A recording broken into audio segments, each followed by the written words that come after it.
All right, welcome everybody to another episode of the Empty Out the Clip podcast, the EOTC, proudly brought to you by the WesWes Network in the heart of West Auckland. My name is Cams, and I'm here with the brothers in the house. We got Leti, and we got Kelvin. What's up, Usos? What's up, Boos? What's up, Usos? Jeez, man. Happy Friday. 2 weeks in a row, we've done a Friday episode. So, again, I think we're close to holidays, so it's good to get these out the way over Friday so we can have a free Saturday and Sunday weekend with the fams, getting ready for Christmas just around the corner. But, you know the drill, boys. Let's do some shout-outs. Start with you, Kelvin. Let's go. Oh, yeah. Big shout out to yourself and especially Eric. I haven't seen Eric since for a while. The old White Tech boys and doing the podcast last night on the Star Wars podcast. So big shout out to you brothers for that one. I really enjoyed it. Really enjoyed it last night. Sharing the geeky side of me. So that was good. Big shout out to you brothers. A big shout out to my tag team playing up down here in Hawke's Bay. We took out the social comp for tag. So big shout out to them. And yeah, shout out to all the fams around the Motu. Yeah, that's me. To you, Let's. Thank you. I got a semi-long list of shout-outs, man. First of all, I wanted to shout out to my toko Toa over in Inwards, over at the warehouse where I work. Him and his team, Tuseto and Phoenix. Yeah, man, much love, Usos. I appreciate you guys tuning in. Another one's to my host, Tai Talaya over in Melbourne. Thanks for the PMs, also. Like I said, man, anytime you want to post on Empty Out the Clip Facebook page, man, go ahead and do it, bro. Another one's to Suli Marcy and his missus over at Henderson Intermediate, the greatest intermediate on earth. Yeah, man, we rolled up to the Pacific Awards last night. It was lit, man. It's like every year, man, they just they just go up another notch, but I don't know how many. That guy's so skinny, that's probably why there's so many notches on his push battle, man, but they just deliver year in, year out, man. So massive love to him. I'm always representing our Runway family as well. Another one's to my cousin Mele Alfayo. Saw her last night as well, man. It's just weird. I've seen her probably 3 times in the last 3 weeks. So it's always good to connect with family. Another one's to my toko Baya Pamaka and to the family. 4 years ago, my mum passed away. And my Baba mentor, Joe Dongi, passed away. So, thoughts with you guys. I know the 5th of December is always a tough day in the calendar. But yeah, sending my love and thoughts out to the Bamaka family, and to the Baba Connect family over in Oz as well. And a happy 40th birthday to a close friend of mine and my wife's, Christy Mangalongo. She turns 40 this Sunday. So the wife's down in Queenstown with her and a couple of her close church girls, taking the sister out for a weekend away. Stay away from the bushes and the dark alleys. And then a special acknowledgement. I want to use the plug just to acknowledge one of the sisters on Afghasi Scoop, to Tony. So Tony's been part of Henderson's media for the last 7 years, and she's pretty much grown seed into the Tupu Malu unit, which is Henderson Intermediate Samoan bilingual unit. So she finishes up this year, and she's obviously walked into a bigger position over at St. Joe's. But just the work that she's done, and I've seen it unfold over the last 4 years. And I remember the mission statement that she put out was to hopefully grow the unit to a point where we'll have a 3rd class, and then maybe the board of trustees will build a faleo outside. And so last night they got the previous principal in Mrs. Isera, and they revealed the name on the Fale Maota, which is the Maota Isera. So, man, you got to give props to people who doing the work in the schools, man, because it's one thing to learn your history, like the country's history, but I know that part of Tony's mission statement going forward was to let the kids learn their own history, you know what I mean? So the Samoan unit, man, it's been good, eh? It's been good. Although so many kids that are coming out of the unit and are doing really well at high school, and they're real proud of who they are, like identity-wise. So yeah, mad props to Tony for the tau and the work you've done. Malolo tau tua, mokameki, and wishing you all the best in your future endeavours at St. Joe's. Yep, that wraps up my shout-outs. Nice. Yeah, man. True that. Big shout out to Tony for, I think, grapevine, she's going to be a DP at the new school. So congratulations for the appointment there. If there's any time to climb the ladder, take the opportunity and just climb the ladder, man, because you don't know how high you can get. So yeah, shout outs to Tony. I know the girls have been really busy with work and that, and haven't been doing the episode of Guys' Scoop. I'm waiting for that episode to come back, so hopefully in the new year. But yeah, man. And on that note, shout outs to everyone that's listened to the WesWes Network and all the podcasts that we have. Shout outs to you, Kelvin, Eric, and Simon, who's jumped on the channel 135 to talk about TV series. We're doing Yellowstone. We're doing that every week, and now we're doing Skeleton Crew, the Star Wars series that started on Disney Plus. So you can catch our sort of breakdowns for these episodes until it finishes every week on the Channel 135 podcast. You can find that on Spotify and YouTube. Also, find us on our social media. So the WesWes Network on Instagram, Facebook, and Twitter, or X, formerly known as Twitter. And also our YouTube channel. So the WesWes Network YouTube channel, you can find all our videos there. A whole lot of content there for you guys to enjoy. Podcasts and whatnot. And yeah, man. Also check out our website for links to these podcasts and just written articles, our blogs that you can read and get some more info on our thoughts and opinions. And yeah, tune into the Empty Out the Clip every week, and the Empty Out the Clip Facebook page, the group page. Guys can jump in, throw in some articles, throw in some comments, and we can talk about it on the podcast. And yeah, man, and shout you guys out. All right, boys, man, it's been a fast week, eh? It's been a quick week. I'm sure we did this last Friday, and now it's Friday again. So yeah, like I said, it's close to Christmas. So things are getting heating up, eh? Things are heating up. There's gonna be work parties, Christmas parties, and family get-togethers, and family all planning stuff. So shopping, don't forget the Christmas shopping is just around the corner. Yeah, man, it's gonna be a busy time. But let's go into how was your week been. Start with you, Kelvin. Oh, week's been good. Yeah, like I mentioned before, we had tag on Tuesday, so yeah, that was cool. Like taking that out. Yeah, it's pretty much a family team. Our team, we got a lot of kids. So yeah, that was a good thing. And then had cricket on Thursday, Palangi cricket. We played 2020 cricket, and earned myself a nice big tray of Fa'amoas, golden duck. First ball for mate. I got it, man. That was my aim for the season. It was like no ducks, no golden ducks, and it's like, and I had last week off because I put my hemi. The last week it came back. It was my comeback game, and if I was gutted, and I also dropped the catch, and then when I was like came back from batting, and then one of the boys like flipping the deal. Oh, unlucky bro, you go home with a duck and a drop catch, and I was like, oh, sad. So I was like, oh, but tomorrow we're gonna have a barbecue for our tag team. So we're gonna head out to a beach out here in Napier called West Shore and take the kids out there and celebrate our season.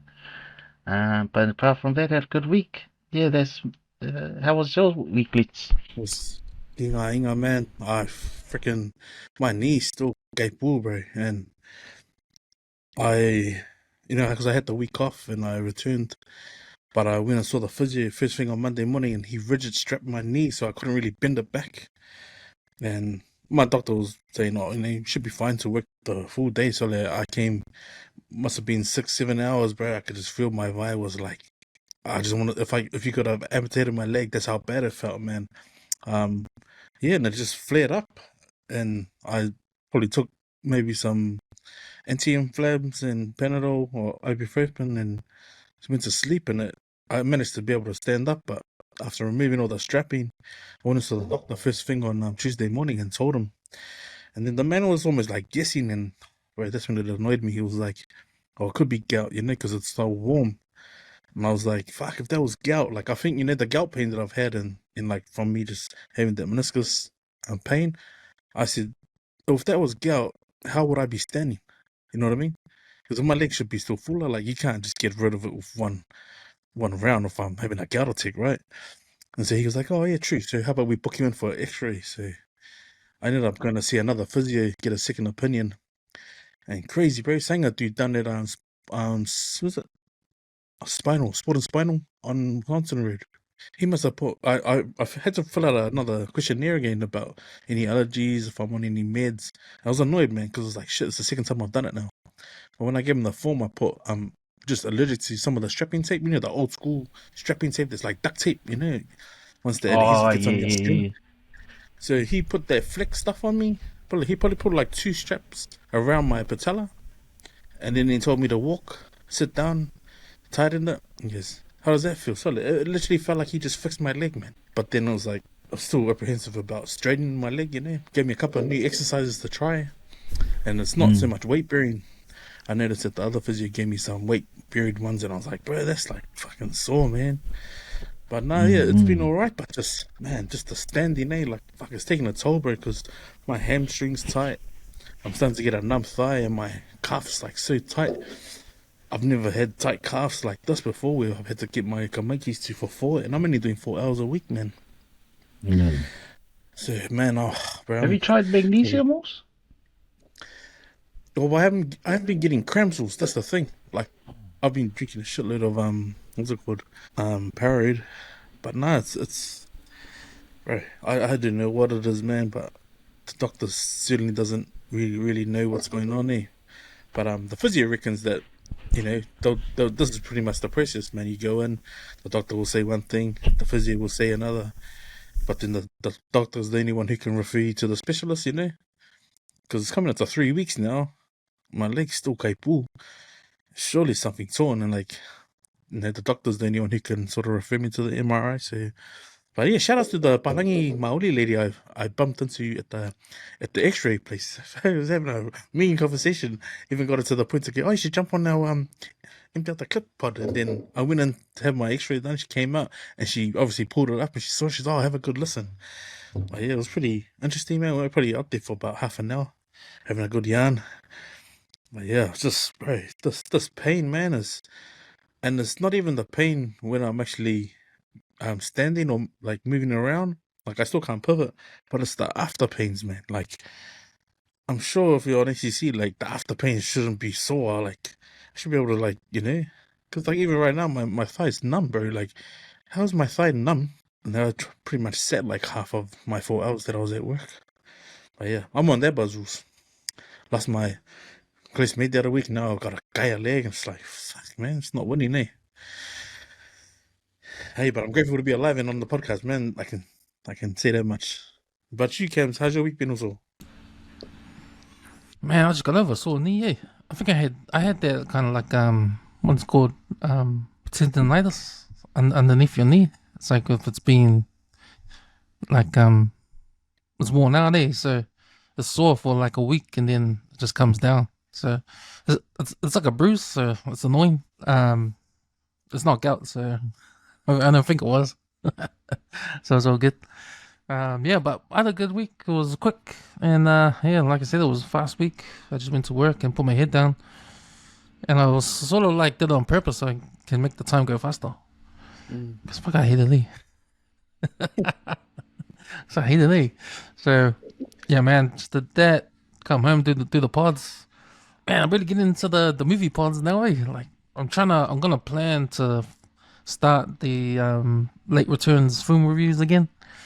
I gotta do that, because those are fun to do. I'll probably start next year, probably in end of Jan or something.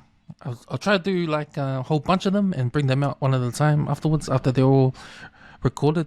Because this is the podcast where we talk about old school movies, and you don't really need to do it as they come. You can do a whole bunch of them and just put them aside, and then when you get about 50, you can just bring them out week by week, But they've been recorded like months earlier. But it doesn't matter because these are old school movies, and you can talk about them anytime, right? So yeah, I was just thinking about that.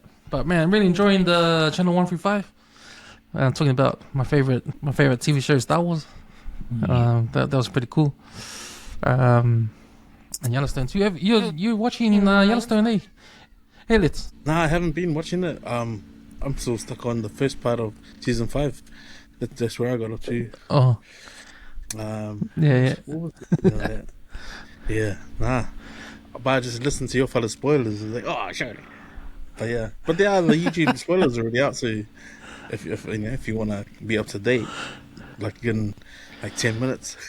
Now, what you have to do, like when you start watching part 2 of season 5, after each episode, you just go to the podcast and you listen to our breakdown of it and see if you agree or not. Yeah, man, just doing that, and yeah, same old, getting ready for Christmas. 2 more weeks of work. So, and then before you know it, 3 more weeks of holidays are gonna go just like that. Back at work on January, and I just killed your buzz. Okay, thanks guys. Let's get into our topic. So, the first topic we're gonna talk about. So I don't know who posted up on our page, but Breaking Waves, that podcast of Hannah Schmidt, that her topic on Afghani's being humble in New Zealand should be humble, sort of made it famous, right? Or infamous. A lot of reactions to that. She's got another video out, and it's about the Fa'afafine getting a malu, and if that should be okay or not okay. And I think she just asked the question, but she had a professor on. I think she's a professor, university professor, and she agreed with it. She said that they should, and I think she was talking about there was this evidence that there's a conversation now that it should be okay since the times have changed and all that kind of stuff. But again, a lot of reaction to this and a lot of different opinions going around. But I think if you're a staunch Samoan with our culture, and that I think it's a no-go. Stick to what's tried and true. But yeah, I should play the clip there. So, let's see if we can play the clip. Isn't that what it's all mean? Like tautua. But even the pi'a is also tautua, and I get that. But why can't we have the option of choosing what we want? And the reason why I say this is because they have the privileges of living in 2 worlds, the feminine side as well as the male side. And the reason why I say this is because we're so quick to call for Fa'afafine to sew our dresses, to clean the house, to keep things tidy and clean, to do all the feminine chores as well as the men's chores. And sometimes vice versa. Sometimes our brothers step up and do that too. But it's predominantly the Fa'afafine who carried a lot of the weight in our societies, especially when families with no females in it. So why can't they have the options of having a malu? And, to be honest, through my research as well, is that a lot of Fa'afafine have secretly went and got their malu done, but did not want to come out and let us know about it. Because of this very reason, the criticism from not only our digital media, but also from our community. But there's also women who have already got their full male pi'a done. That's crazy. I never knew Yeah. that. Auckland or New Zealand is very good at breaking the rules, but very good at gatekeeping at the same time. And in your research, So start with you, Kelvin. What are your thoughts on that? I think I mentioned it before. If it wasn't okay back in the old days, because I'm sure this, like Fa'afafine has been part of our culture for thousands of years. Yeah. So I'm sure this debate would have come up during those times, and I'm sure if it wasn't okay back then, it's not okay now, and if anything, when it comes to the malu, they're sacred for our women, and yeah, nah, I'm not a fan. No, I don't think so, and I don't think it's, appropriate to do that, like discuss it like that, because we're in modern times now, and we've got a bit of empathy, if that's the right word, empathy with certain things, especially like with Fa'afafine and the LG that community. But nah, not for me. Nah, it's not that I'm staunch. It's just like, if it's not broken, don't fix it. What are you trying to do? Like, this is something sacred that's been with our people, our culture for thousands of years, and it hasn't changed. And yeah, these Fa'afafine, they might have got it secretly done and stuff like that, but that's down to their personal, that's up to them. But for me personally, I don't think Fa'afafine should get the malu. I watched this other little clip on TikTok, this other guy, it's called the Bows Life, the Samoan dude. He was like critiquing that video, and he had a podcast out a few years ago, and I was trying to find it, but I couldn't find it. And they did the same discussion. But what he pointed out was that why didn't they have a whakawhine like on there, or some, other expert, not just her. It should have been like a panel of expert, versed in our even like maybe a makai, like one of, like an uncle, or one of, like a, you know what I mean, like a makai in there to have a discussion like that. I get the modernizing of it, the modernizing point of view with our current times, but there's just some certain things in all cultures that you just leave it. There's some things you just leave it. That's the way it is. Leave it. And that's my thoughts on it. And I'm sure Brother Les has got some deep thoughts on this one. I'll hand it over to you, Les. Hey, nah, nothing too deep, but pretty deep, not deep enough, I guess. Yeah, just what I shared on the chat, man. Like, from understanding like what Malu was, and there was, it was God on the high chiefs, the paramount chiefs' daughters, and that was the Malu is to the protection of your family, your ainga, and those are the ones who birth the high chief's kids. So if the Fa'afafines aren't giving birth, I don't see why they should be wearing a Malu. I even just watched a video the other day of one of Suruape Alaiva Pitelos. He's a professor of the art as Tufunga. His interview was on the Whakasa TV, which is like eight days old if you go and watch it on YouTube. And he said it's like, yeah, like you were saying, like trying to modernize something that's not broken, An example of the Malu would be like the Malu's on hands. Like he was like saying, when was it ever got on hands? Like from like sleeves, you know what I mean? Women started getting these Malus, and he said that even women who already have a Malu would come back to Samoa to get their hands done because it was just the in thing to do. But I mean, unless the Fa'afafines are talking about it like it's the in thing to do, and it's got nothing to do with the culture, I guess it's each to their own, but I mean, I even heard a discussion of, Ty sent through a video of a guy discussing about, this is not a sort of like an old issue. This is like something that's been spoken about for more than 20, 30 years.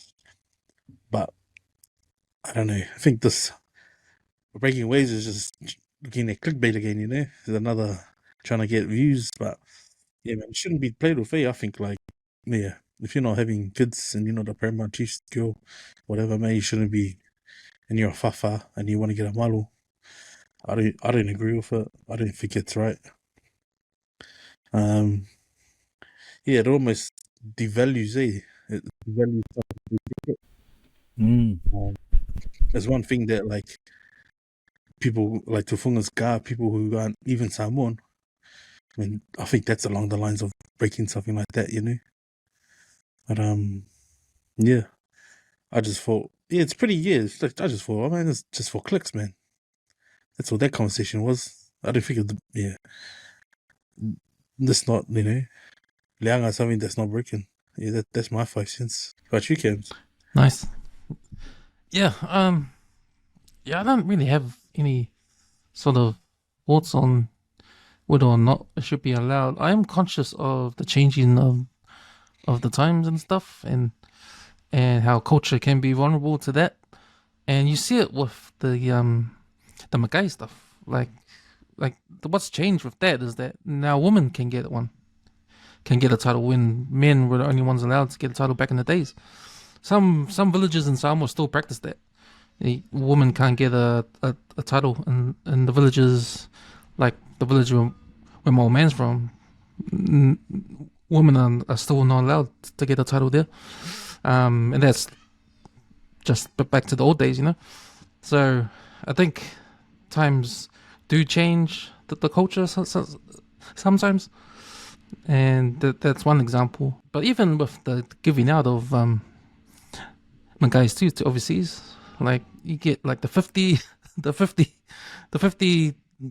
giving out 50 titles to 50 people from overseas, that kind of stuff. But that's like a modern day thing, and that's a change. So yeah, what I'm trying to say is, like, times can change our culture, and these modern times with the internet and with the communication, like, all over the world, and the influence you get from around the world, even the Samoan government, like, they're going international, they're going overseas to have meetings, and we had the big meeting over in Samoa, the Chogam. So all these outside influences are coming in, how to run countries, and all these other like leaders are coming and giving Samoa advice on how to do things, how to run things. So there's all the influence around the Western world influence. You got Chinese influence too coming into Samoa. So yeah, I'm just talking in general, that a lot of things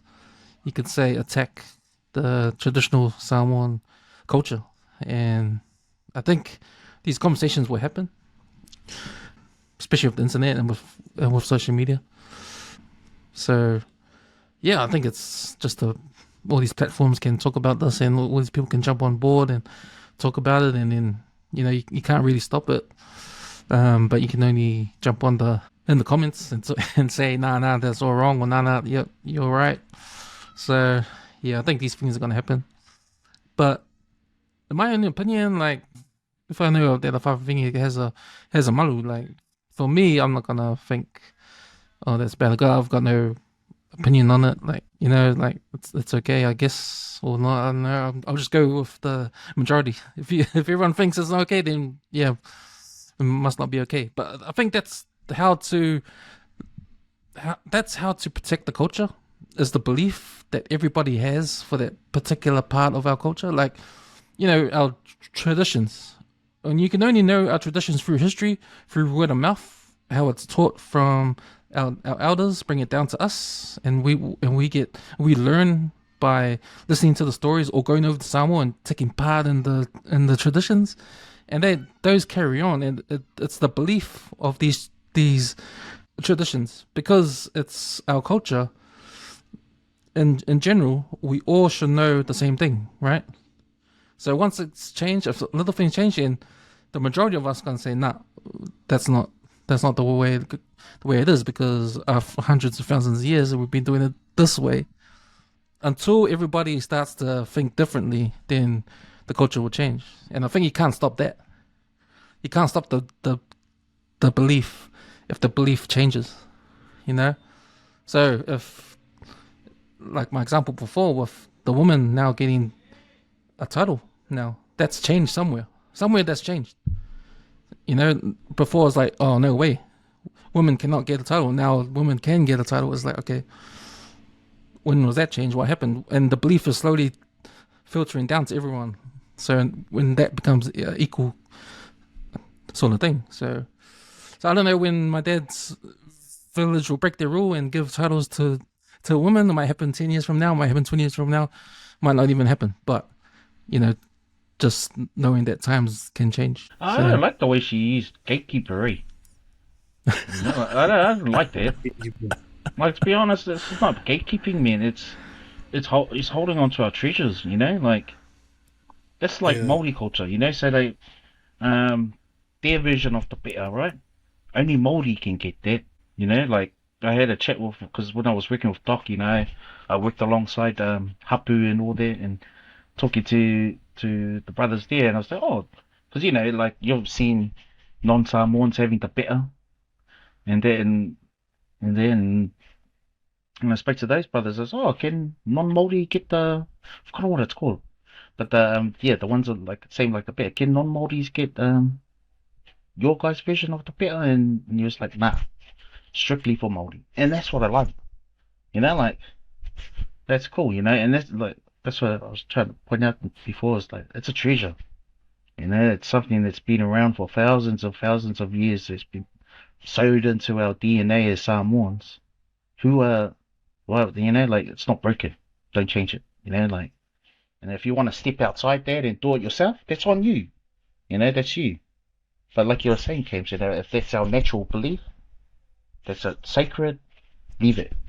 certain things you just don't touch. And then some things you can modernize, like you're saying, the female getting the makai title, because like what happens if there's no sons to pass on the makai, like who's gonna take it then, like because that name is special, that name's got to be out there to represent the family. So if there's no sons, that's the way I see it. Like, if there's no sons, who's gonna hold that title until the next one comes along now? Yeah, because I think you can only you can only be part of in government in Samoa if you have a title. I think if you have a title, it's like having a university degree on your CV when you go for these jobs. Like these government jobs, they'll first thing they'll want to look at is if you have a title or not. Yeah. So it's like it's a given for those kind of jobs. So yeah, another clickbait. Yeah. Social media. I get the name Breaking Waves. Breaking Waves is like pushing the envelope and and having those kind of like courageous conversations, huh? But then there's just some courageous conversations you have, and some courageous conversations there's, yes, go ngabe, go ma, like it's just like I could hear an old fella, an old man in the background yelling at the henna, so fia poko me, But yeah. Speaking of politics, Filippo, he posted up a story on the page, the Facebook page, the MTL Clip Facebook page. So there's a woman that won a seat in Parliament in Australia. Was it local government? Shit, I had the thing up. No, it's gone. Pacific MPs won to Australian State Parliament. That was the one. There she is. Anasina. Oh, here it is. Yeah, so the article is the Green Party's Anasina Grey has become the newest member of the Legislative Council in Melbourne, but the historic moment was overshadowed by political protocol. The decision, her moment entering Parliament was marred by a decision not to allow a Samoan hymn to be sung from inside the chamber. And Anasina was disappointed. She said it's a loss for Indigenous people or people and minorities trying to be recognised or represented, especially in Parliament, that you couldn't showcase your culture and by way of a hymn to celebrate her arrival in Parliament. So I guess it made the news because it was like a shot down to our Pacifica culture being recognised in a white setting, I guess. a power setting. Yeah. Your thoughts on that, Let's? Yeah, I think because it's obviously it's a Palangi protocol in that space, and because it was a hymn, I guess it was, I don't know, time and place, I guess. And I reckon it's sad for the occasion, to be shut down like that, like after being like sworn in and that. But maybe a better preparation now, knowing that, oh hey, look, post being sworn in, would like to take an opportunity to show a bit of our culture, and maybe get the green light before you go there and then feel like, oh fuck, these guys shut it down, like I guess just reading it or just sort of just hearing you share about it, it's like I feel the devastation for her, because that was a big moment for her, especially being Samoan and Melbourne being a big place, Victoria being a big place. But yeah, man, people gotta realize, man, if you're gonna go into those Palangi spaces, just ask. Well, what about if you what? South stress it, yeah. We got. It'd be like the national anthem, man. Wasn't there a debacle about the Samoan national anthem? The Mefirikisi doing the original version instead of saying Yesu, something as small as that.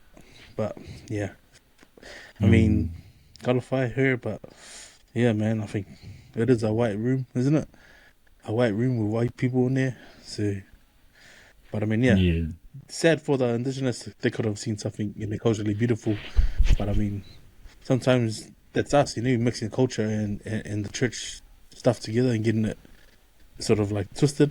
But yeah, time and place for I guess. Yeah. But I you, Kelvin? 100% agree with you. 100% agree with you that time and place thing, especially with as Samoan hymns. If this was, I reckon, if this was the 80s, she would have probably got the Samoan hymn in there. But now in these times of days, it's like real liberal, and you know, we used to live in a Christian-dominated country. You know, it was the major religion back when we were growing up in the 80s and going into the 90s. But if you look at stats now, it's real, what is it, liberal way, you know, like, so, like, kind of adding God into the political arena is kind of, it's like frowned upon now these days, you know, like, but yet when they go in and become a member, you swear on the Bible. So, Yeah. Crazy, yeah. honestly, maybe I don't know. Maybe if it was a Samoan cultural song, I could have. If she said, "Oh, I want to sing a Samoan cultural song," she might have been allowed. But I think it might have been like you're saying, it's a hymn, and it's like, oh, time and place. Now it's just like, yeah, you don't see God much in the political space now these days. Not as much as when I was growing up and kid and watching the news and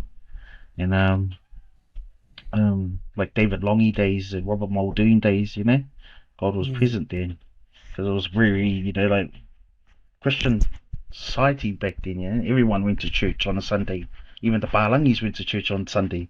Like if you look at now, there's like hardly Palangis that go to church, and there's a few, but not many. So that's what I think. It's got to do with the Christianity side more than the cultural side. I reckon if she probably used the Samoan song, maybe would have got a different reaction. Because then, if she said cultural song, then obviously they've got some obligations that they have to uphold in terms of acknowledging culture. Hey. But yeah, but big congratulations to her, you know, getting herself into that position, and that position of pretty much power, you know, like the Green Party. So congratulations to her. You know, like, yeah, it is a bit sad that this kind of martyred, because, like, who knows? Is she the first Samoan to be first Pacific Island? Hey, Yeah, first yeah, time. man, that's just like a celebration thing. You know, even as a report, you know, like they should have just, because it's kind of like, you know, taking the shine off it. You know, taking the shine off her at making that achievement. But yeah, no, that's my thoughts on it. What were you, Cams? Yeah, just having a look at it, like they were allowed to sing outside. So they actually sang for her outside, like, but she was, the complaint was they weren't allowed to sing inside the chambers. They weren't allowed, so that was the disappointing thing. But she did have it was her family, right? And they were dressed up and they were just singing from outside. So I guess that's something, I guess. But yeah, to have them say to her, actually say, "No, sorry, we can't have that."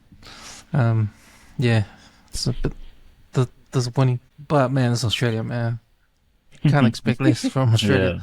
Like they're the worst. Like that. Yeah. Australia. You just ask all the Aborigines over there how they get treated. Yeah. So anything that Islanders get over there is like a bonus, bro. Yeah. So and Māoris too.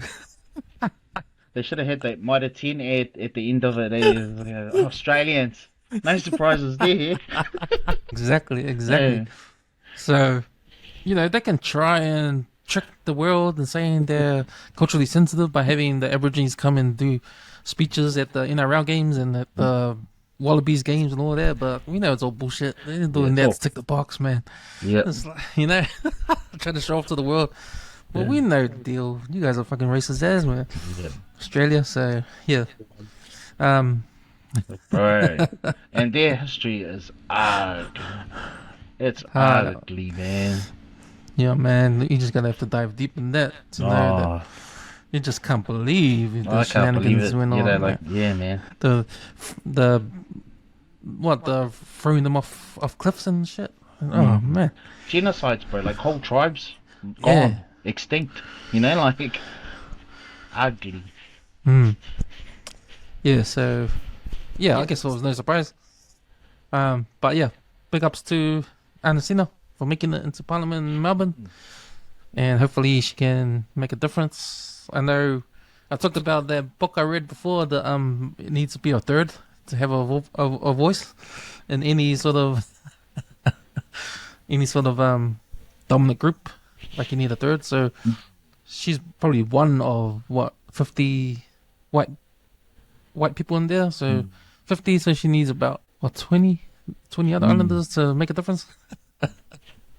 Needs a third, so yeah.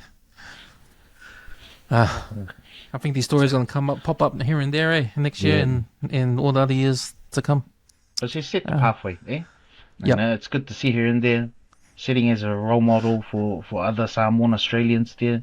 You know, and being there, and then, like, just her presence being there says to the younger generation of Australian Samoans that you can do it too. You know, and that's what's getting missed. But yeah, leave my singers. All right, boys, moving on. Getting into some sports. So a couple of sports topics. The first one is you posted this up, Let's custom boy playing in the NRL for the Gold Coast Titans. A bit of drama in there and with the situation. Hey, what can you explain it? Yeah, so it's Josiah Pahulu, his old man, Pat, his mum Tina, and they're custodians. But yeah, he broke first grade this season, and he had a clause in his contract if he was to play 20 games, and that's a lot of games considering a rookie year. To play 20 games, he would have a $40,000 to $50,000 bonus added to his bank account. And obviously he's a rookie come in to fill in for Tino Fa'amausili, and the sad part is that he got to 19 games and he'd been playing injured, and your mate Diz decides to, hey, we're not gonna risk it, and we'll make him sit out the 20th game, which would have been the game that sort of pretty much made his bank account that much heavier. But then, because he's only on contract till 2025, he's obviously had a few clubs sort of looking at him because he'd be off contract. The Bulldogs made an offer. The Titans had then turned around and then offered him the 50k now, or like what he's on now, on top of what he's earning. So he should have got the bonus because he should have played the 20th game, but that's all they're willing to pay him. So what he's on at the moment plus this 50k, so that's what the next year's contract looks like. But like I said, man, what a dog act, man. Like that's got New Zealand Rugby Union all over him, man. Like that's what they do to our people, man. But like he deserved that bonus, man. He obviously got named in the tour squad to tour the UK. Yeah, probably not the best thing you want happen to you, like, you know, for your breakthrough season. But that's footy, you know. I think the club should let him go, let him chase his money, because you know you're young. You know it's not gonna do it anymore. You know you can play with the best. You're good enough to play international. You know, all he could do now is probably, if he does decide to stay and doesn't get someone to break him out of his contract, is try and just play like he normally played, like the way he played this year, because he played pretty well for a new kid on the block, man. But yeah, I just thought it was a dog act. They should have played him and let him get his money, saved him from all this stuff that's come out into the headlines now. Yeah, I just think it's a little bit makangai, you know, like, is there an NRL players union? Yeah. Like, because like if it was like a real world job, you know, like something like that, if you did this, you get a bonus, and then your job like can see it's coming, and then they stop you from doing it when you could do it. That would be like almost like a union matter, eh? You know, like that's how you go to the PSA if you're a public servant, you know, and say, hey, look, I've just been cheated out of my contract, you know, like I was able to play, but they didn't, you know.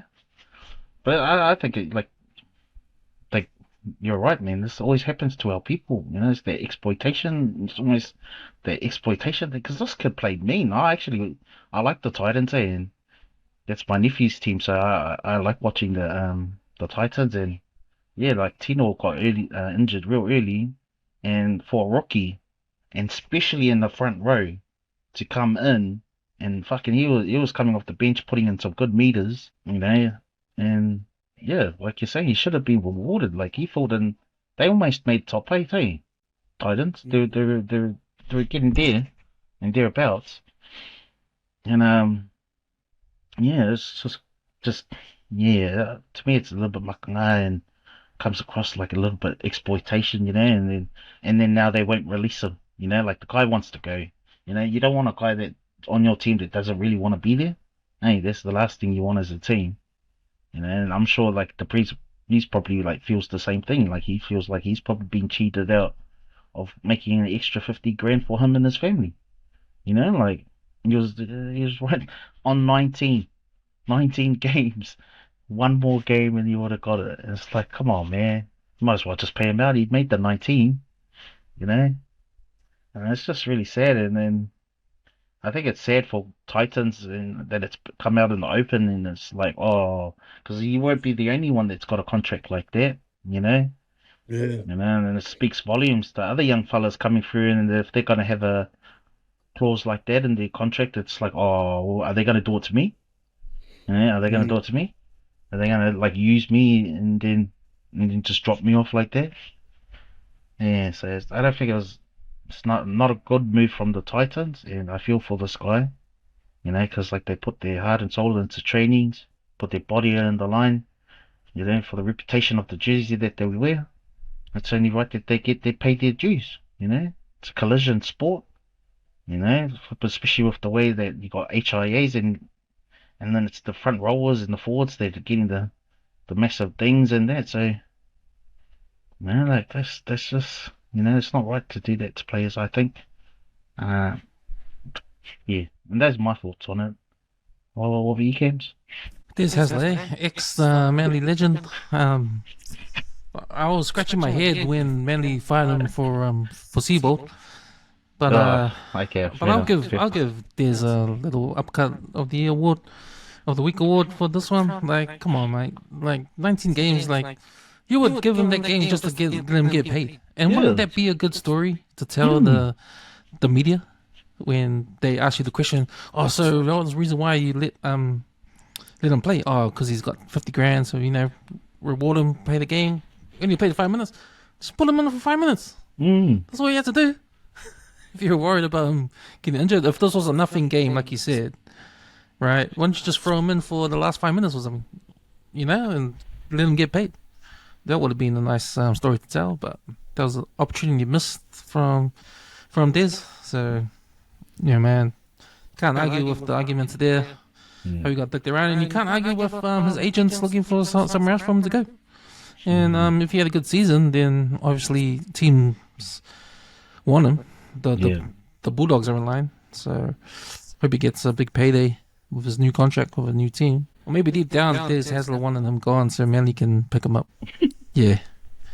It's one of those stories that you scratch your hair there when it comes to how people playing Polynesian Usos playing in the NRL there. It's funny because I just remembered there was a little thing that come up. Charles Barkley, the NBA, he spoke about the NRL players. Did you guys see that? He was sort of putting a jab to the NRL players because I think the story of NRL playing in Las Vegas filtered down to the guys on TNT, and Charles Barkley he responded. He said something along the lines of how it was NRL league versus American football, how league doesn't wear the helmets and all that kind of stuff, but Charles Barkley was saying, yeah, we wear the helmets, but we get paid. Like you guys don't wear helmets, you get fucked up, but you guys get no money compared to how much the NFL players get, So in a way, he's right, because some players came under the comments, some old players, ex-players came under the comments, said, "Man, we ruined our bodies for this game, and if we compare that kind of money, we'll get jack shit." So Yeah, I saw that up in social media. Yes, hopefully it also does well. Yeah. Pahulu. Yeah, he was mean. He was coming off the pitch. I don't know if he started many games, but he was really good, like solid, like kind of had like a Sam Lasone, kind of, you know, just hard, like Bunty, you know. Those mean warrior players and Just throwing there. just we want to throw in our great Manly. Oh wow. Tony Carroll. Run hard like Tony Carroll. He was solid. I honestly reckon he was solid, and they did miss Tino, and I think he, you know, for what he brought to the table, he did a good job, you know, trying to fill that gap with the Titans missing Tino, and should be rewarded accordingly, you know. And like you said, like he was a front rower, man, and if anyone flipping goes into collisions like. It's flipping front rowers, man. You just had to look at buddy, what's his name? Spencer. Man, you know, Jared Wairera Hargraves, you know, off the back fence, you know. Yeah, just like I used to do back in the days, you know. And the Butcher Pirates. Yeah. So boys, moving on. Another sporting topic here. This time we're going to the All Blacks. So there's an article that came up in the Herald. Thank you, posted up. Let's. So there's been conversations around wanting to break the rules when it comes to eligibility for the All Blacks. You know, since Ian Foster and then Razor not having a 100% season, All Black season in the first season with the All Blacks, being All Blacks coach. I think he's got a lower record than Ian Foster, but because of that. And the lack of bench, I guess, or number 10s going around. There's been talk of trying to get Ritchie Mo'unga back into New Zealand to sort of break his contract and come back to New Zealand. But of course, you won't do that because he's getting paid $1 million a season for 3 years or something like that. But I think his contract ends over there in Japan next year, so he'll be back for the All Black season next year. But yeah, there's been talk all the time about breaking the rules. I know Australia has that rule. They're allowed to pick overseas players. South Africa has that rule. They're allowed to pick overseas players as well. I think Cheslin Kobe's one of them. For Australia, it's Karevi. I think he's playing overseas, so they get him back for the Wallabies. Yeah, what are you guys' thoughts on that? Because that article was talking about.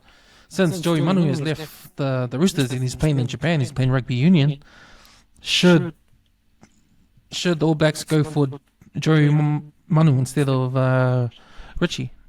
Or is that a good idea, or have we seen him play? We know that Joseph Suoli is doing well in Rugby Union. He came up in Rugby Union before we went to the Roosters, and now he's gone to the Wallabies. He's been a sensation. So he's going to be playing for New South Wales Waratahs in the next Super Rugby. So it'll be interesting to see where they end up. And Australia team's looking better under Joe Schmidt. And I've always just wanted Joe Schmidt to be All Blacks coach. I thought he was the right guy for the job since he's the one. Joe Schmidt's the one that brought Ireland up to number 1. Right? Yeah. I mean, the reason why Ireland is successful and one of the powerhouses now is because of Joe Schmidt. He's the one that brought them up. So he's got the pedigree, he's got the CV for overseas. He would have been perfect to take over the All Blacks. But, you know, too many Crusaders fans out there, they wanted Razor to take over, and we all know the story on how he came All Blacks coach and sort of like no succession plan. We'll just end that Ian Foster and we'll just move on. So, and now look what happened. He's got a worse record than in Foster right now. Yeah, so what are you guys' thoughts on that? What are you guys' thoughts on breaking the rules, New Zealand rules? Should we get overseas players to come back for All Black season? And what do you guys think of looking at bringing back Joey Manu to play in the Super Rugby, because I think he's said in interviews he doesn't want to. He just wants to have experience. He just wants to go play Union in Japan, get some experience, and come back to league after. So, yeah, who knows? But what are you guys' thoughts of that? Start with you, Kelvin. Realistically, it won't happen. The All Blacks are too steeped into their traditions to break that rule, and I can understand why they had that rule in when they first implemented it, to keep our players here playing our comp and what do you call it? Just to build the team within our country, if that makes sense. But it's getting with time, and then like you mentioned, Australia's doing it, South Africa's doing it. I think it will eventually happen, because at the end, like money will be a factor for that one, especially with players. Like look at what's his name? Prime example. Kelston boy. They went to Bristol. He plays at Bristol fullback, Charles Piatel. Prime example, Charles Piatel. Like there's gonna be a point where they will, I reckon, because money will talk, and they want to keep the best players, but then these best players will want to support their families, and then I don't think they'll break the rule. Like just for the likes of Joey Manu or Ritchie Mo'unga. I do like Joey Manu. He's a very similar player to what's his name, Leti. That tall, athletic, just freaks. Athletic freaks, man. And he is a good player. Football, I love him in the All Blacks.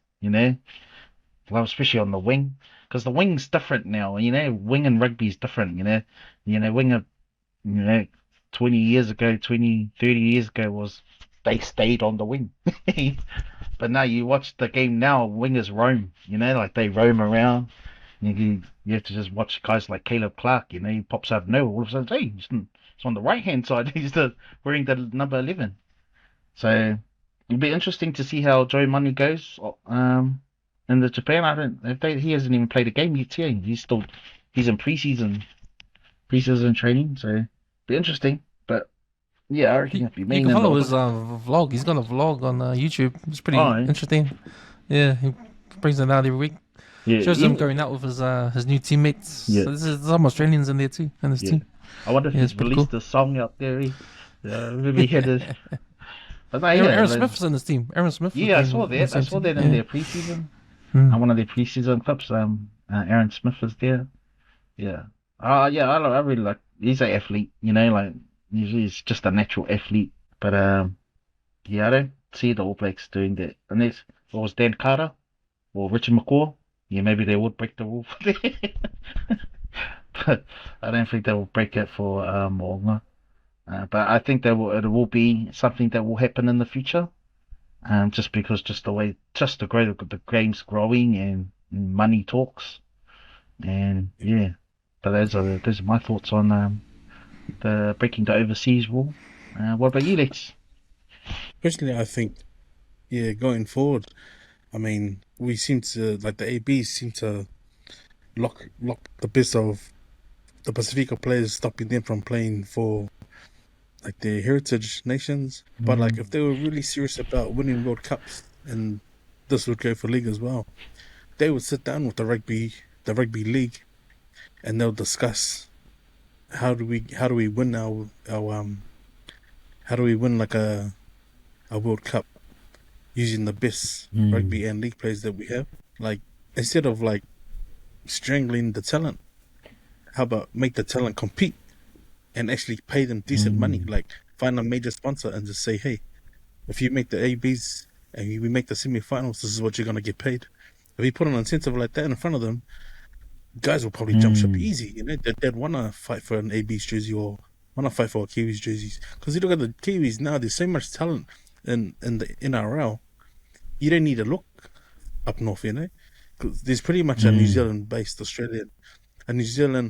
Australia-based team just in the NRL itself, because that's how much talent there is. But if the ABs look like that, like if they say, okay, we're not going to cut Australia off, okay, how about we do this? They might as well just do it right across the world, man, because you could individually go shop for players. Because you could go shop for Bundy because he's a Kiwi. Mm. You could go to South Africa and probably poach a couple of Kiwis that are over there, you know? Because if they really want to win a World Cup like properly and say that we are the best in the world, fucking they'll you know, they'll pay the players what they're worth, man. I think Ari was an exemption, DC, but I mean, there was another player that was just as good, you know, but they just chose to hold on to them and play them because of the amount of resources that the Rugby Union has put into those players. But if they did, like, just take that off the table and just say, this is what you'll get paid if you make the semi-finals at a rugby league, at a Rugby World Cup. Come and fight for one of these positions. Because they did it with the sevens, you know. There was a point, like, example, like when Eddie Jones was putting his World Cup team together, he did it with the sevens team first. And that was to bring Lottie Takiri, Wendell Saylor, and Matt Rogers. He just did it like that. And he only had one South African, like Makato in the core of that group. They ended up making the finals. They got paid well, and then he transferred it into the 15s game.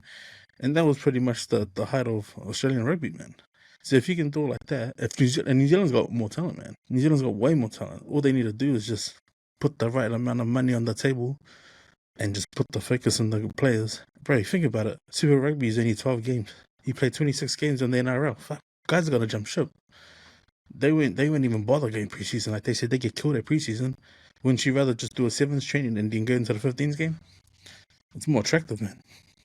Without putting your body through all that, you know, all that wear and tear. Like rugby players say, man, the edge and fitness is always in the lead because these guys get smashed in preseason. And so by the time they come first round, 10 rounds, if they're still fit, mate, that's when the World Cup should be played. Like that's the goal, you know. That's how the mentality should be if they're gonna go into a World Cup. We only need to make the semis, man. So really, 3 games are shit. We'll win that 4th game and we'll get to the semis. So they should be freaking full force, man. Like, you know, if we're gonna win a World Cup and open up the gates to, you know, chasing individual players. But who knows with this national government? I'm gonna cut the funding. Cut the funding like everything else did. But yeah, I reckon they should open up the gates, man. Like, even if it was like, look, 2 years your previous stuff, you can be in that squad, and then the 3rd and the 4th year closest to a World Cup, open up the gates, man. Anyone's a wild card, you know. You might have some Japanese players, you know, good enough to come back and play for New Zealand, man. Give them the 3rd year, fuck. Lameki back into the picture, you know. Oh, that's my living singing on that one, bro. Yeah, I think it's hard for NZR to let players, to bring players back from overseas to play in the All Black season, because I think it dumbs down Super Rugby. Because then after you do that, why you want to play Super Rugby when you can go get the money overseas and get called back on All Blacks if you're good enough, you know? So yeah, that will just dumb down Super Rugby, and Super Rugby will almost become NPC again. If all the best players are leaving to go overseas, now money talks. And I got a feeling back in Dan Carter and Ritchie McCaw days that, you know how they're not transparent with how much money they pay their players. I reckon the reason why Dan Carter and McCaw stayed because they were getting the $1 million contract. Because why would they stay for anything less? They're like the best players New Zealand had, and they stayed here, right? And they only went overseas after they got old, right? So yeah, I reckon they had the big $1 million contracts in New Zealand. They were the only 2 players that NZR could afford to pay that amount so they can stay, right? So there's that. But I think the aura of the All Blacks is coming down, and you see that with South Africa, how good South Africa is. Like South Africa now is where the All Blacks were 10 years ago, and it looks like, and I think the All Blacks haven't been in this position in a long time, where they have close games now. They're not really dominant anymore. They have these close games. They lost to France. They have a close game against Ireland. Sort of had a close game against England. You know, so they're not really the team like of 10, 15 years ago, right? So I guess there's that. So I don't know how long they're going to last without trying to get players coming back from overseas. They got to do something because they're surely not bringing the young guys up, right? I mean, when when Razor was doing those, sending out the bat signal to get Ritchie back or get Whitelock back out of retirement. I was like, hey, come on, what about the guys that are coming up? Like, don't you want to try to bring those guys up? Because we need some backup first fives, you know? We got all these guys waiting in the wings and you don't want to give them some time. You know, they did the All Blacks or the New Zealand first 15, the second team, you know? So there's that too. So, but that's just a way to get other people under the All Blacks umbrella. It's stopped them from going overseas, sort of thing. So, yeah, I think they probably need to do it soon. They need to change the rules because I don't think they're gonna sustain the way they're going. NZR is like a dinosaur. You know, the world's changing and they're still back in the days, you know, they're still stuck in the past. And they need to change. Look at the NRL. Look how much stronger the NRL is over the course of 3 years? Just 3 years? Or ever since the last Rugby League World Cup. And look how exciting NRL is. We've talked about this before, like, man, the competition in NRL, the money you get paid there. Yeah, it's just a whole different ball game in NRL now compared to rugby, and it's probably a good thing that the Wallabies are doing better because we need them to be better. We need competitiveness to come back to Super Rugby. Like we need Joseph Suoli to go to the league, to go to Union. We need some more. Maybe we need some more of these league players to go over to Union to make Australia great again. You know, so we can have a good competition. But yeah, as for Joey Manu, I think that's too early to make that call. I think if you're going to choose between Ritchie Mo'unga or Joey Manu, of course you're going to get Ritchie Mo'unga because we've seen him play and he's been playing. Like, okay, we know the talent that Joey Manu is, but we need to see him play. Like, is playing in a Japanese team the right game to make us think, okay, he's ready for the All Blacks? I don't think so. But yeah, I think it was a good conversation thing for the Herald to bring that up. But yeah, I don't think they need Joey Manu to play in a better competition in Rugby Union to make the decision. But yeah, like I said, he talked about just going there for experience and going back to league. So I don't know if that's all going to happen. He might love Rugby Union. He might decide to come back to New Zealand and play Super Rugby. Don't know. He said he doesn't want to, but we'll see. Yeah, that's my 10 cents. Any more on that before we move on? Oh, there was this podcast that I did watch, and I can't remember who said it. I actually watched it for TJ Perenara, but then they touched on that, and then I've forgotten who it was that said, and they mentioned that, like, yeah, maybe if like let's say for an All Black, like he's like done his service, like say he's played Super Rugby five seasons of Super Rugby, then he should be allowed. And I guess I'm touching on that watering down that you mentioned of the Super Rugby, and when I was listening to it, I said, well, that's not a bad idea. And he was like saying, yeah, if they've done their, like, if you're an All Black and you've been consistently picked, say like 3-4 years in a row, then they should let them go overseas, and they say in that way it makes room for the next generation to come through. But then if they're still able to play and they're playing good overseas, then and they've got enough to be picked for the All Blacks, then pick them.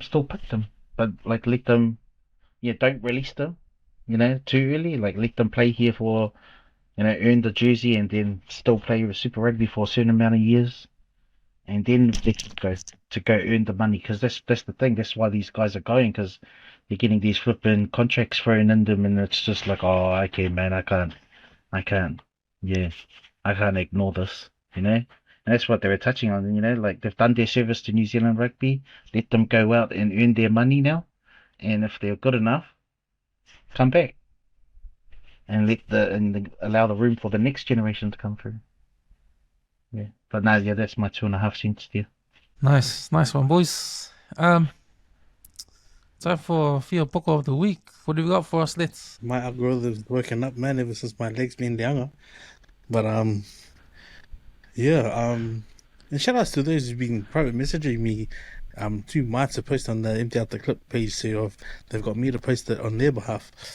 I think so. Starting with this is I've entered this one as Is This You? And that's that guy who goes to get his haircut and he says, "Oh, can you just touch this bit up over here?" And I used to get guys that used to ask, "Oh, Zolly, is that right?" And I used to just do the same, but I'd actually turn the clippers on, let it touch their head, and then carry on, you know.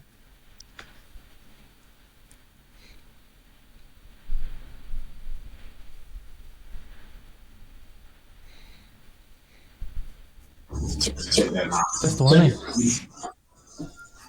Oh yeah. I like that. That's better. Yes, no. That's straight. That's good. Oh yeah, dude. You did a good job, man. Hey, give me a favor. Just check this out a little bit. That's all. Yeah. Why I don't must say you did a for good every job, time man. Oh man. I just did that over the same spot and didn't cut any hair. Yeah, rich man, bro. Check it. Yeah. Oh yeah. I like that. That's better.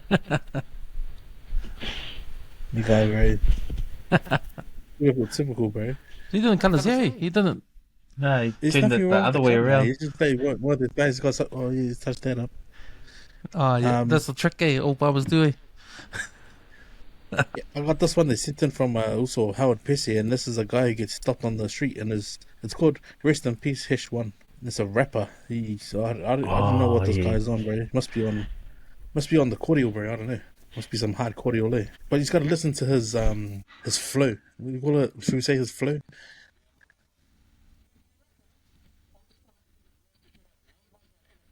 In a freestyle. You want to hear a freestyle? Yeah, here we go. All right. Meanwhile, when I was getting McDonald's, I came back and I got Hungry Jacks instead. I didn't make my bed before I went to sleep. I came back with this. I'm just going to get into it a little bit, though. Yeah. Rhyming would be good. The aggression was there. Yeah. No, I'll hold the mic. You I got one. I can't do it right now, man. well, you came up to tell me you could do it. I can. Like, I'll hold the mic, bro. I'll hold the mic. I like holding mics. Okay. It's good for my hand dexterity. I'm ready to get into it, man. All right, he's gonna roast me. You want to listen to him roast me? He's a professional rapper. You just want to roast me? No. I'm scared, man. You Roast him? Roast him, then I'll roast you. All right, yeah. will you? How about that? Oh, fuck it. This is great. Excellent. Wait, what's your name, sir? Brody Day. Rapper as well, sir. Yeah, mate. They call me Hesh. Hesh One. Hesh One. Yeah. I feel like his roasting is just going to be a punch in my face. I feel like that's what's going to happen. All right, he's going to do it first. Hesh One. All right. Want to rap battle me, then I know you're going to lose. How you going to pull up with these gay red shoes? Oh, yeah, you know the kid's on top. How you going to check the time with that real gay watch? Oh. So this guy's way of roasting is just calling me homosexual repeatedly. It's all right to be homosexual. You got to watch the kids. Yeah, but I'm still homosexual. Doesn't Yeah, matter. kill him, Hesh. Kill him, I'm Hesh. Hesh One. Yeah. Well, I've got a wife and a kid, and I've also got a beard. I don't walk with a kid because I don't have one. I got rid of that kid because it wasn't mine. That's what I can't do it. I love it. I walk with my kid. Hey, I can't. say I don't no have to one. drugs, guys. That was dope. All I gotta say Was is it? say no to I drugs. mean, it was funny. I laughed. I have no words for that. Live, Rebel. bro. I have no words for that. We got My wife and the we got a kid late in. entry. This is from Tana. And the sub boys, do you guys still do a guy of the week? And I think he's referring to the captain. Might as well just put it up as a picture. I don't know where Colin's head's at, saying I think there's a lot of trust, as there should be, between the New Zealand government and Samoa. They can have full confidence that they were doing everything we can, as they should be, because there's some 90-year-olds finally getting the New Zealand citizenship. So I think the Fia Poko is going to these two, eh? And that was at the press conference. Was that last week? They're talking about the HMS ZS Manui sinking on the boat.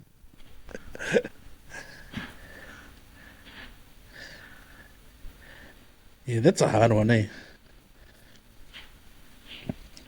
Wow, man. I already had my rant on TikTok, man. This is I've got a couple more. And this is a guy who goes on to I think he must be on a live talk show and he's trying to hold it looks like a baby alligator, eh? It's typical, bro.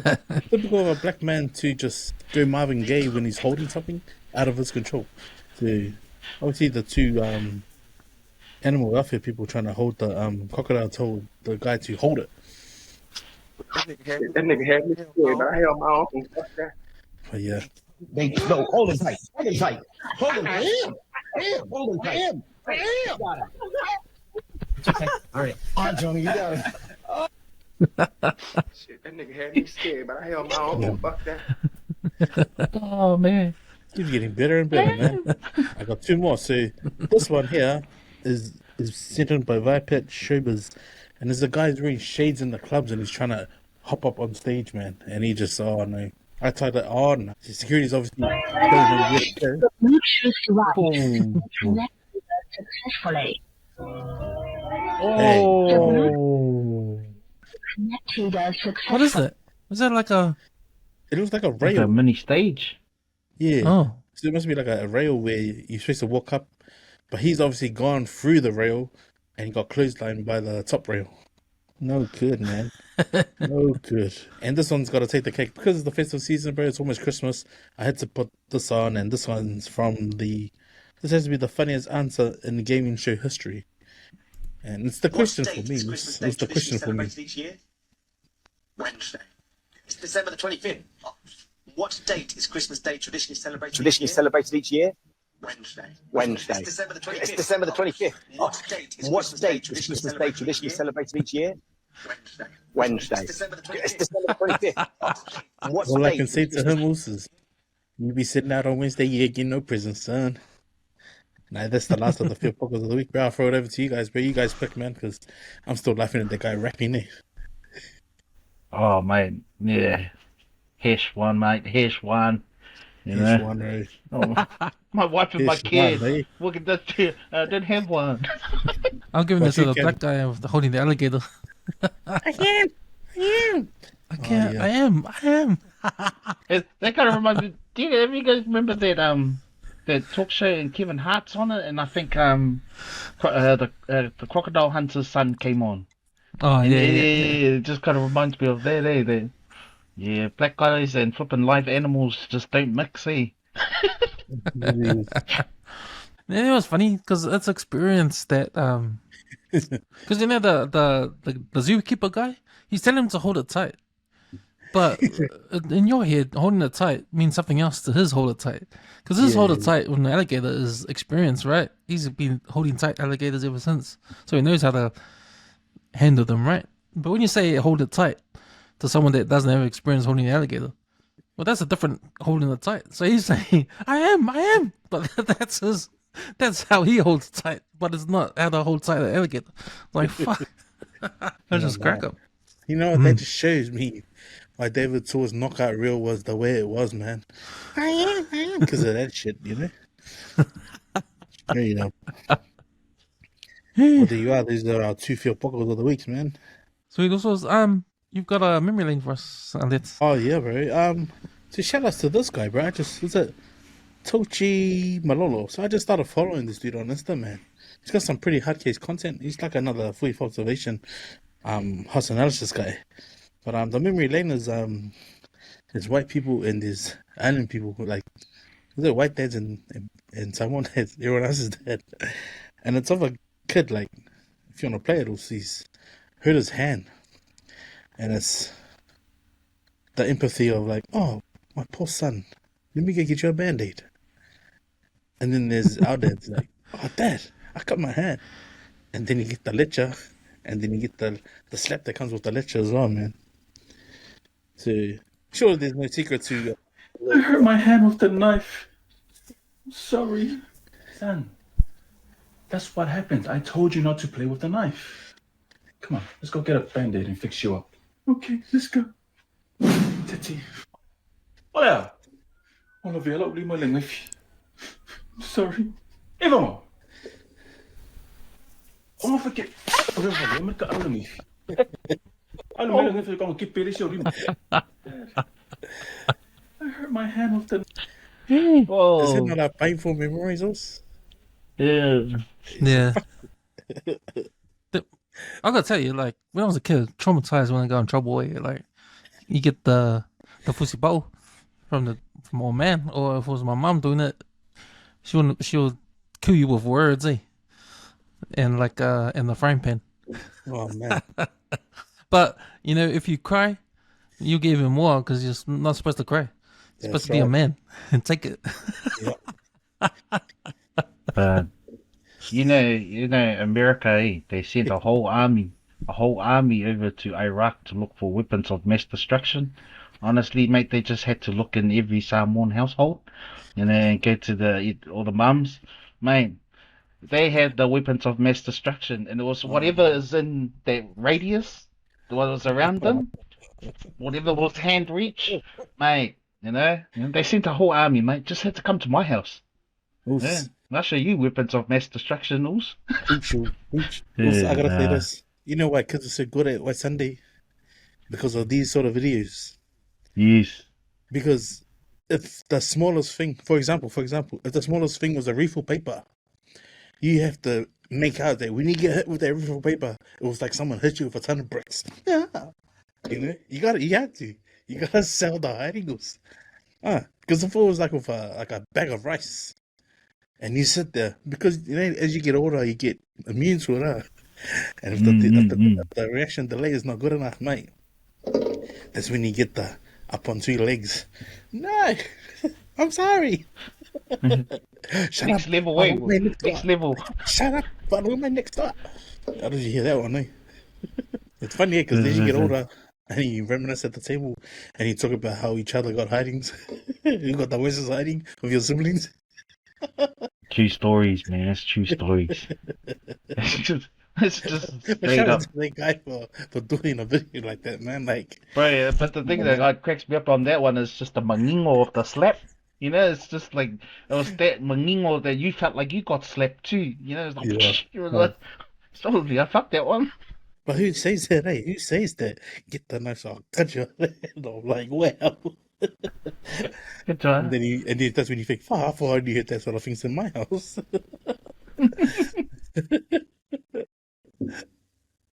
Oh, fight. Shout out to Eddie on babysitter duties also. Yeah. Yeah, hopefully Eddie's watching Moana 2 with the kids. Speaking of Moana 2, what have you guys been watching during the week? I'll start with you, Let's. Didn't get to watch much else, but I did watch, like I mentioned, I watched that, the Efakasa TV, the interview with, the Suluape, the, Tufunga. I thought it was interesting, man, and it's pretty good, Like, for someone as old as he must be, like, in his late 70s, but his mind's still there. And I can appreciate people in Samoa, like the youth, going out to people like him and getting it all on tape. Because if you listen to the stuff that he's speaking about in his early days, like when he was in his 50s, man, his tone hasn't changed. Like I remember when he was talking about the Suluape Black, and he finally found a nice ink when he went to a World Tattooing Convention, and like him telling him other Tofungas, if the art died, it was because me and my brothers didn't look at the long game, because then the art would die with us. But then in that interview, the interview he just mentioned, I wouldn't be surprised if it was to sort of go with their Breaking Waves podcast, and just not so much about the Fa'afafine, but just the way, I think it's because of how they were saying that there was a Tongan Malu. So a lot of the interviews around that conversation had, when I watched that one, the algorithm just got crazy. I didn't hear, and I ended up watching one of your fellas, I think it was the second Yellowstone, Book of 135s. So I got halfway through and I fell asleep, man. Because I'm watching it at like 3 in the morning, so yeah. Haven't been watching much, haven't caught up on Shorty. Nah, yeah, just that one particular interview that was probably good if you jump on. And then I've caught up on Cooking with Rena and that. So yeah, shout out to Chef and Rita and that, everyone El Paso. Yeah, man, they were getting ready for their Thanksgiving dinner. They had their Thanksgiving dinner. So yeah, it's pretty cool watching Rena cook up a feast. Yeah, that's what I've been watching. Also, it's just my usual stuff. Chico. What have you been watching? No, break it. Let's go. Vinny? Thea David, eh? What's that? The Amber or the nurse? The Amber that turned into a nurse. Really? Villy. I always call him Vinny. Villy ended up getting with Madonna. Again. Oh, shit. Ended up getting They had those like those huggy moments, cry on my shoulder moments, and then it turned into that one, and then Thaddeus found out, and then Thaddeus like challenged Thaddeus, he's like that. And he slapped Vinny with the glove and was like, I challenge you to a duel. So they had this little one outside the hospital. But it was like Vinny was just, letting him win. They're just wrestling. Yeah. So that was one of the highlights of Shorty and old the doctor, the one that's flipping, get the characters' names, but the doctor that committed suicide. That guy, he's still going through his, and Nicole, we start to see Nicole in jail now. And, so she did do it? Nah, well, it doesn't seem to. There's just the visiting. Yeah. So she's just found out that Drew, that's his name. Drew tried to commit suicide. Then you also, what's her name? The Nicole's partner's daughter-in-law. What's her? Yeah. Maeve's daughter. Yeah, she has she gets caught. She gets caught stealing drugs. Oh yeah. She gets caught stealing drugs and has a hard-out breakdown. I was like that. You fellas better not tell my missus that I can repeat this stuff, man. Yeah. But they sideline. I love. I was the sideline shorty fan. But and Skeleton Crew. Been watching that and did that. And I just watched Moana 2 today. So I watched that. Yes. So man, it's just proud, eh? Yeah. Just proud. I was just holding back the tears, mate. Like just to see all our cultures on the big screen, not like being advertised to the world. It's like, man, never in my lifetime, like even with part 1, and then never in my lifetime, like, that I would think that our cultures would be on the, viewed across the world like that, be a Disney movie, like, I think the closest we go was like Pocahontas, it's like, oh, yellow. Well, yeah, we got Pocahontas, never in my wildest dream that, we'll get Moana and get Moana 2, 2 parts now, and that's cool, man, just so proud of all those people behind Moana 2, and just proud for our cultures, man, being Pacific Islanders, Polynesian, Micronesians, Melanesians, just mean, yeah. I'll share the spoilers now. There's that one bit where where she goes out to the sea and they're singing their Tokalong songs. Bro, that was a powerful moment, man. That's powerful. Oh, the one where she goes onto the boat. Onto the boat, bro. Like, I've heard massive. I've heard that was the one that I almost like.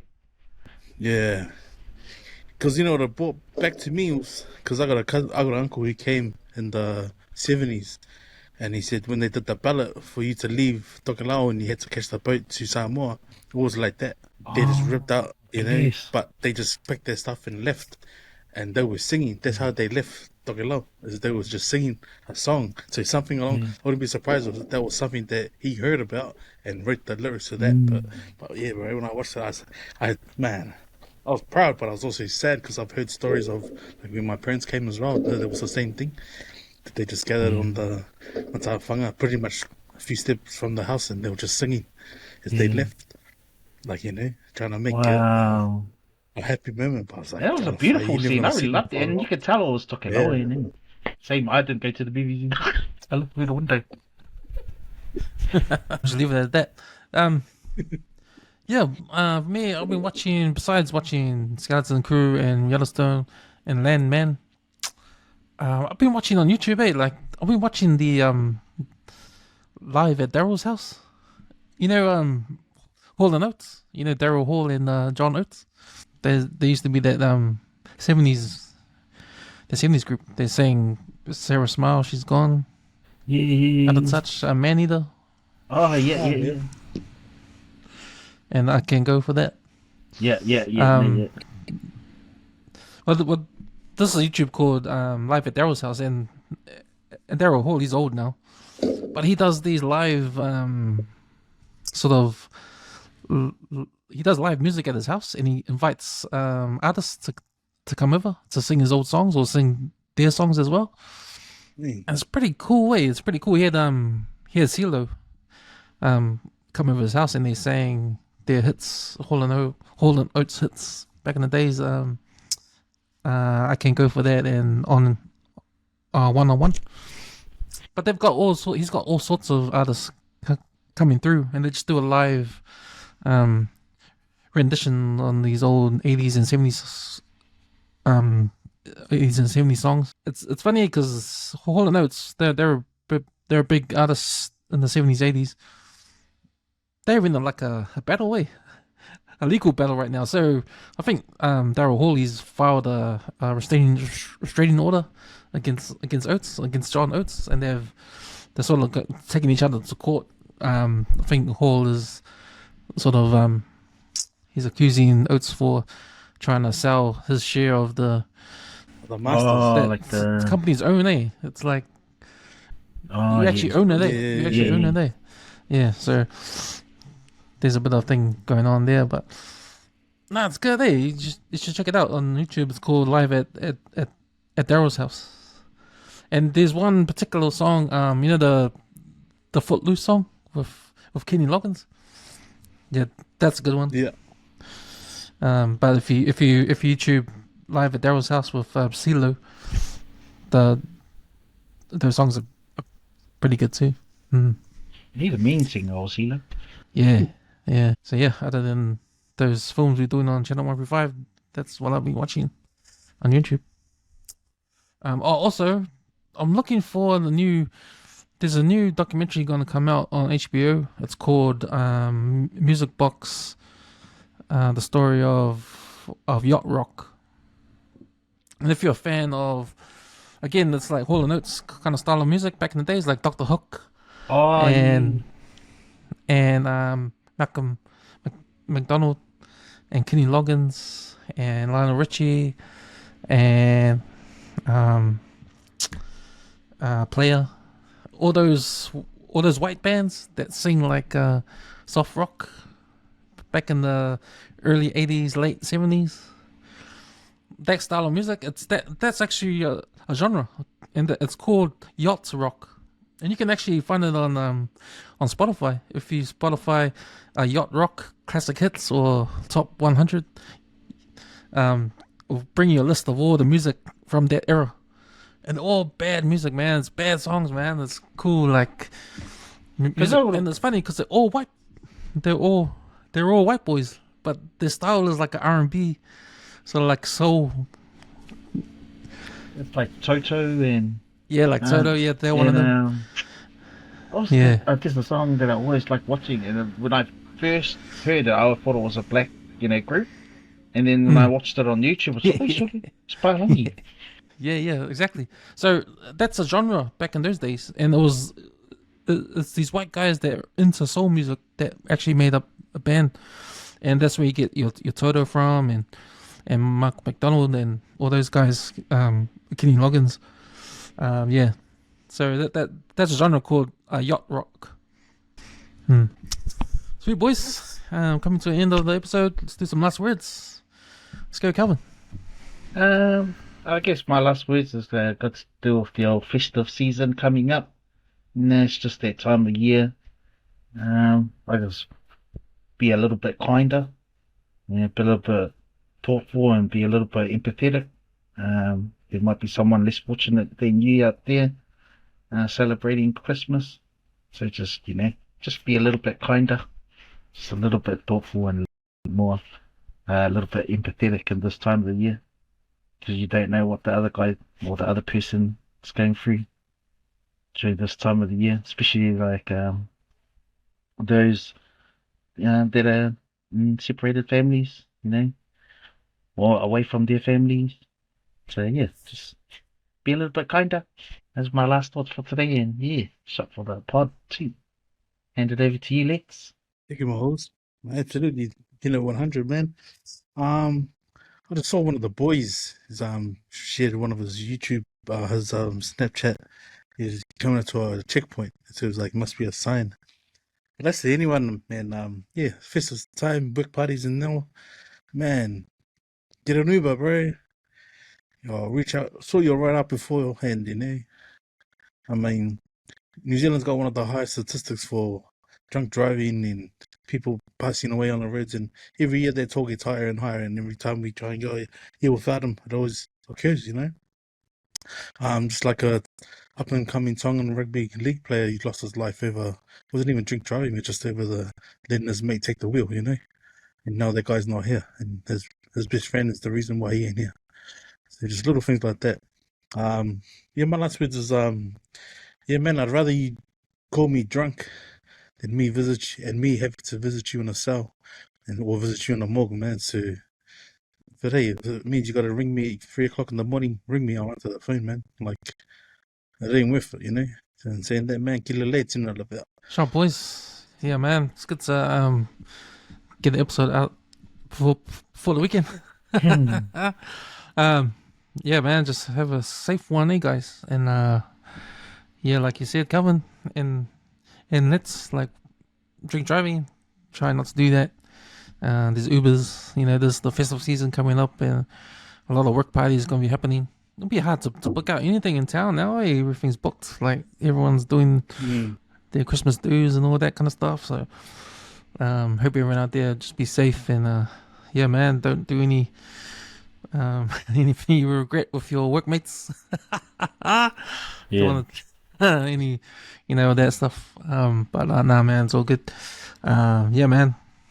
Thanks, guys, for jumping on. We'll do this again next week. Counting down to Christmas. Maybe, I don't know, maybe last 2 episodes or what, last episode next week. So I think Friday is the 20th. Friday after next Friday will be 20th. Oh, yeah, maybe 2 more episodes. Then we'll have a break for Christmas and New Year's holidays. But yeah, man, that's us. Have a safe one. Let's get the fuck out of here.